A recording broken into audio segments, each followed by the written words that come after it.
Hello and welcome. I know what science says. Science says it's physically impossible for a human being to form or retain memories before the age of 2 or 3. But science, like you, has never met me, and real life doesn't always live inside the lines of a textbook. Now, don't get me wrong. It's not that I have a perfect photographic memory like a Technicolor movie with every vivid single tiny detail. I do experience and carry a lot more memories than anybody else I know. And I have all the good ones. I have all the tragic ones. I have all the scary ones. And those are all the good, the bad, the ugly, stored deeply inside me. My very first memory took place before I even had eyes to see. It wasn't pitch black. It was soft, translucent, and it was a warm, warm light. Even before sight, I had this deep, total awareness I was floating. I knew where I was. It was heavy, comforting, and a perfectly wet sanctuary. The background music of this house was a strong, steady heartbeat, like a low music, a bass line, keeping time. And floating over that steady beat was this most amazing and beautiful, soothing, lyrical sound.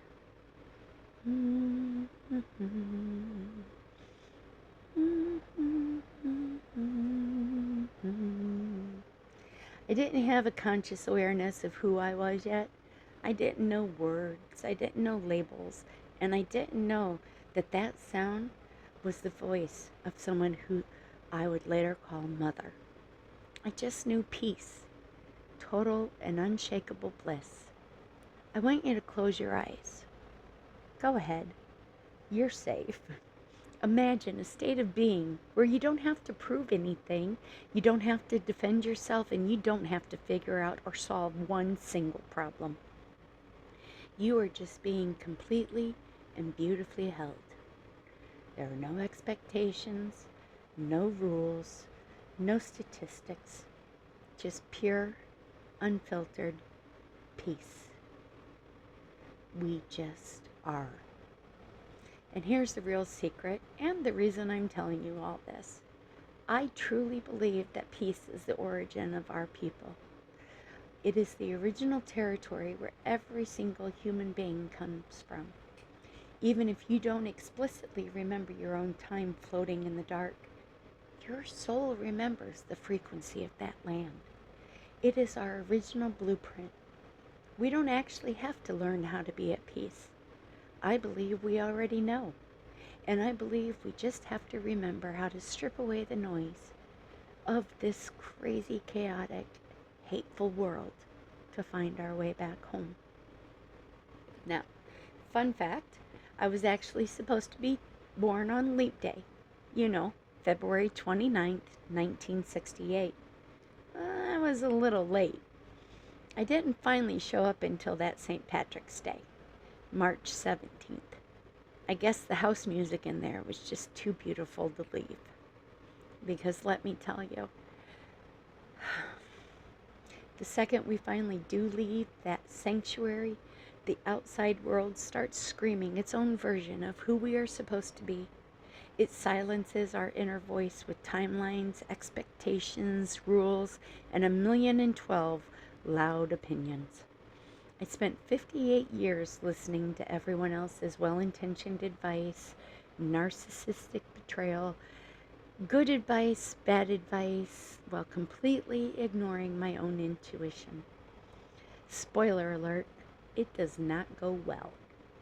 By the time I was 1 or 2 years old, the house music piece of my womb was, it wasn't my womb, was it? But it was my beginning, was replaced by a very confusing reality. At that time, my sister wasn't born yet, so it was just me, my mom, and my dad. Now, my dad was a big, bombastic man, and he would always act like he just loved me oh so much.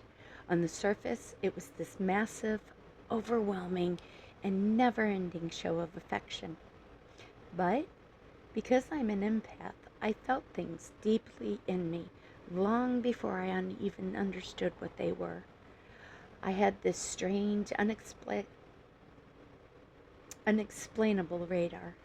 I could feel his words, and I knew the intentions of those words. But I could also feel his words said one thing, and his actual feelings, his being, and his true intentions were completely different. Growing up as a small child and a little girl in the strange old world, the only people whose words actually matched their internal feelings were my grandmother, my great aunts, and my mom. With them, everything made sense. Their inside matched their outside words. But with him, it was completely hollow and empty underneath. It was a giant show, and it left me trapped in a state of absolute deep confusion. But I kept it all to myself.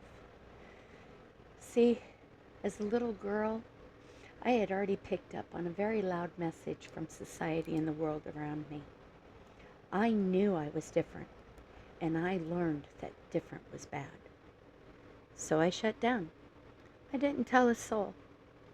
Nobody knew the full impact of what I knew. And honestly, at the same time, I didn't fully know either. I just knew my eyes saw a picture-perfect family photo album, but my soul kept picking up a thread. Because of the scientific effects of that early narcissistic abuse, my mind did something amazing to protect me. It kept me deeply and permanently in touch with my inner child. She never left. She held my hand through the scary times when I felt all alone and couldn't understand what I was feeling opposed to what I was seeing and hearing. We just didn't have that knowledge back then. The adults certainly didn't. And I'm so grateful that we do now. My mother, my grandmother, and my great aunts never knew the full depth of who I was because I didn't speak it. They were operating out of a standard generic rule of their time, the belief that children should just be happy, that there was plenty of time for the heartache and pain that adulthood and the real world brings. They were entirely well-intentioned, and quite frankly, nobody knew who I was. It's not like they purposely shielded me from something. They just didn't understand or grasp that I had already picked up all those horrible, ugly feelings. My mom didn't have full understanding. The aunts and my grandmothers didn't. Nobody did. And as I grew, my mother gave me the advice she was trained to give, while the outside world actively forced me to take off my rose-colored glasses. Now, our world demands that you drop your wonder, forget your intuition, and look at reality through its harsh, defensive lens. They wanted me to fit in the practical rules, textbooks, and timelines to survive. But those rose-colored glasses that I kept defiantly shoving back on my face were exactly what kept me going all along. They are my core faith that human beings are fundamentally good. And yes, that exact faith is what has tripped me up with the narcissists and made navigating life as an empath so painful. But those glasses are also my lifeline to the original blueprint of peace. By trying to navigate using their standard maps instead of my own radar, I accidentally tied my own intuition up in a trunk. And when your intuition is in a trunk, tied up, you drive straight into a brick wall of extreme survival statistics. Teenage pregnancy, trauma, complex post-traumatic stress disorder, severe addiction to alcohol and crack cocaine, and a string of marriages that include alcoholics, schizophrenics, and malignant narcissists. If there was a worst case scenario file in that cabinet of life, I checked that box. It was an absolute train wreck. Excuse me. But did you die? Did I die? No. I'm sitting right here, right now, looking at you. To be totally honest, I didn't even start claiming my empathic abilities until within the last few years. For decades, I kept everything inside because I knew I was different. And remember, different is bad. Finally, about 5 years ago, I started claiming what I felt and what I saw in this big, scary, but beautiful world.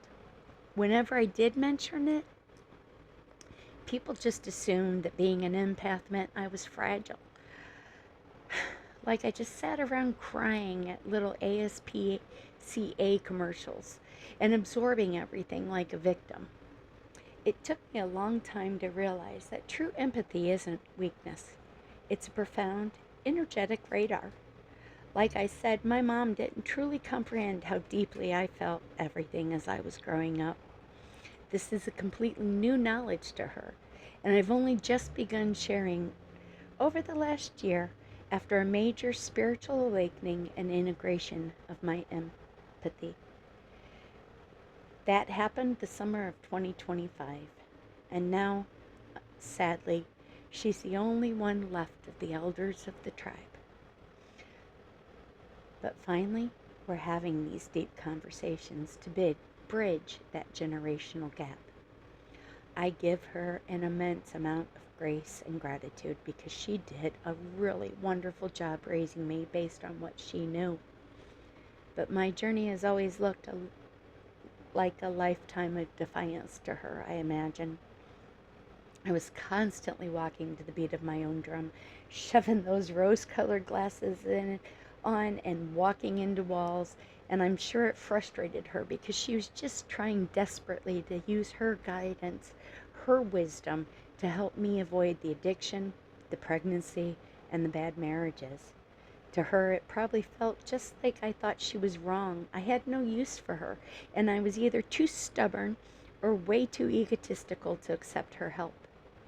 Since my awakening in 2025, I've started sharing experiences that I can tap into with my empathic brain and memory.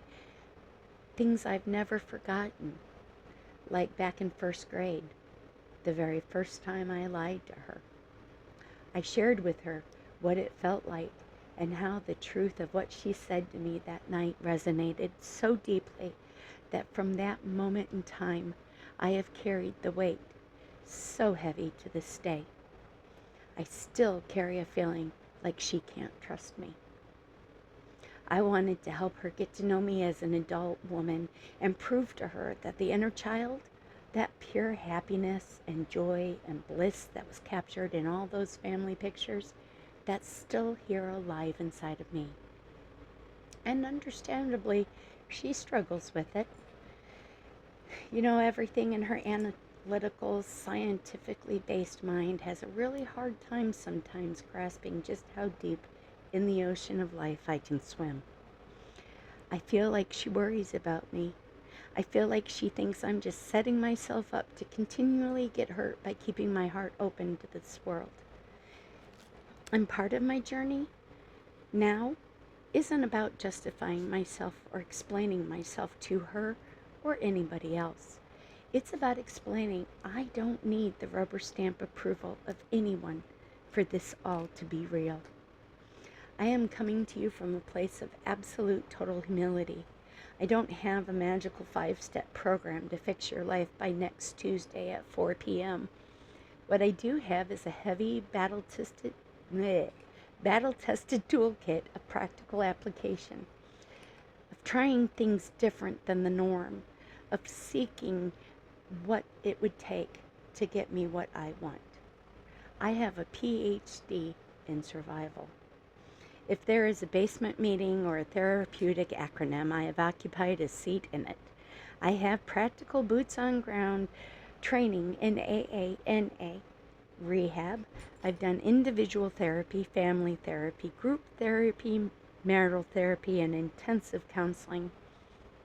I have spent decades doing the heavy lifting to untangle the picture-perfect show of my childhood from the actual truth of my soul. I'm an integrated empath now, and that certainly doesn't mean I'm perfect. Believe me, there is a wake, like a hurricane aftermath, of my destruction and path along the way to where I am now.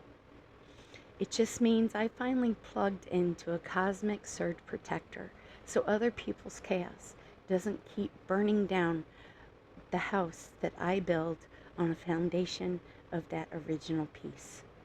I went back into my memories and realized I hadn't just saved all the horror stories.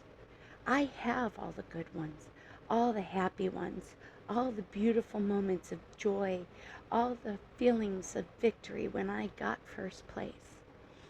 And I actively choose to hold on to those beautiful, happy, triumphant moments. And that brings us to an entire baseline of this channel.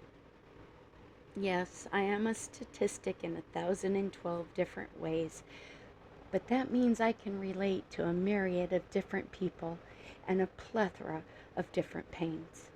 The ultimate message I want to share with you is this: it's okay to be different. Different is good.